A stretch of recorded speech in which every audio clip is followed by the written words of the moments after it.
नमस्कार. महाराष्ट्र लाईव्ह मध्ये आपलं स्वागत. मी रेश्मा फडतरे.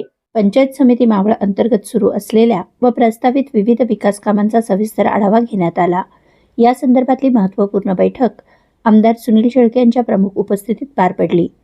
बैठकीदरम्यान प्रशासन, विविध विभागांचे अधिकारी व ग्रामसेवक यांना उद्देशून आमदार शेळके यांनी स्पष्ट शब्दात सूचना देत कामांमध्ये कोणतीही दिरंगाई, हलगर्जीपणा अथवा निकृष्ट दर्जा सहन केला जाणार नसल्याचे ठामपणे बजावले. जलजीवन मिशन अंतर्गत प्रलंबित असलेली सर्व अपूर्ण कामे तातडीने पूर्ण करण्याच्या सूचना यावेळी देण्यात आल्या असून ज्या ठेकेदारांविरोधात तक्रारी प्राप्त झाल्या आहेत त्यांना काळ्या यादीत टाकून कठोर कारवाई करण्याचे निर्देश देण्यात आले. त्याचप्रमाणे मावळ तालुक्यातील मंजूर घरकुल योजनांच्या कामांना नियुक्त ठेकेदारांनी तात्काळ सुरुवात करावी, यासाठी भूमी अभिलेख व वन विभागाकडील आवश्यक कागदपत्रांची पूर्तता तातडीने करण्याच्या सूचना प्रशासनाला देण्यात आल्या. शिक्षण विभागाचा आढावा घेताना पोषण आहार, विद्यार्थ्यांचे कपडे व बूट यामध्ये निकृष्ट दर्जाचे काम करणाऱ्या ठेकेदारांवर कठोर कारवाई करण्याचे आदेश आमदार शेळके यांनी दिले. शाळांची पटसंख्या वाढविणे, शाळांमध्ये स्वच्छतागृह व शौचालय यांसारख्या मूलभूत सुविधा निर्माण करण्यासाठी शिक्षकांनी पुढाकार घ्यावा. तसेच येणाऱ्या शालेय क्रीडा स्पर्धा भव्य स्वरूपात घेण्याबाबत अधिकारी व शिक्षकांना स्पष्ट निर्देश देण्यात आले.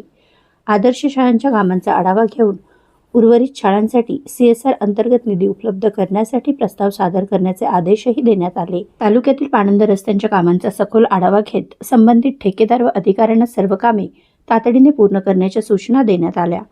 बांधकाम विभागाअंतर्गत जिल्हा वार्षिक योजनेतील कामांना आचारसंहितेपूर्वी वर्क ऑर्डर देऊन प्रत्यक्ष कामास सुरुवात करण्याचे निर्देशही या बैठकीत देण्यात आले. याशिवाय रोजगार हमी योजना, शासनाच्या वैयक्तिक लाभाच्या योजना, महिला भगिनींच्या आर्थिक सक्षमीकरणासाठीच्या योजना तसेच कृषी विभागाच्या योजनांचा एकत्रित आढावा घेण्यात आला. या सर्व योजना प्रभावीपणे आणि पारदर्शकपणे राबविण्याबाबत अधिकाऱ्यांना स्पष्ट सूचना आमदार सुनील शेळके यांच्याकडून देण्यात आल्या. पंचायत समिती इमारतीची दुरुस्ती व डिजिटलायझेशन करण्यासाठी गटविकास अधिकाऱ्यांनी तातडीने प्रस्ताव सादर करावा, असेही निर्देश आमदार शेळके यांनी दिले. ग्रामीण भागातील विकास कामांना गती मिळावी व शासकीय योजना प्रभावीपणे राबविल्या जाव्यात, यासाठी तालुका स्तरावर ग्रामसेवकांमध्ये स्पर्धा आयोजित करण्याबाबत सूचित करण्यात आले असून त्यामुळे खेळीमेळीच्या वातावरणात गावांचा सर्वांगीण विकास साधता येईल असा विश्वास व्यक्त करण्यात आला. या बैठकीस गटविकास अधिकारी कुलदीप प्रधान, सहाय्यक गटविकास अधिकारी सेवक थोरात, पंचायत समितीचे सर्व विभाग प्रमुख, ग्रामसेवक तसेच सार्वजनिक बांधकाम विभाग, वन विभाग, भूमी अभिलेख, विद्युत व पाटबंधारे विभागाचे अधिकारी उपस्थित होते. बैठकीत अनेक महत्त्वाचे प्रश्न मार्गी लावण्यात आले असून कामे त्वरित सुरू करणे, दर्जा राखणे आणि जबाबदारी निश्चित करणे याबाबत आमदार सुनील शेळके यांनी अधिकाऱ्यांना स्पष्ट व ठोस निर्देश दिले. आपल्या परिसरातील घडामोडी जाणून घेण्यासाठी महाराष्ट्र लाईव्ह सबस्क्राईब करा व बेल आयकॉन प्रेस करायला विसरू नका.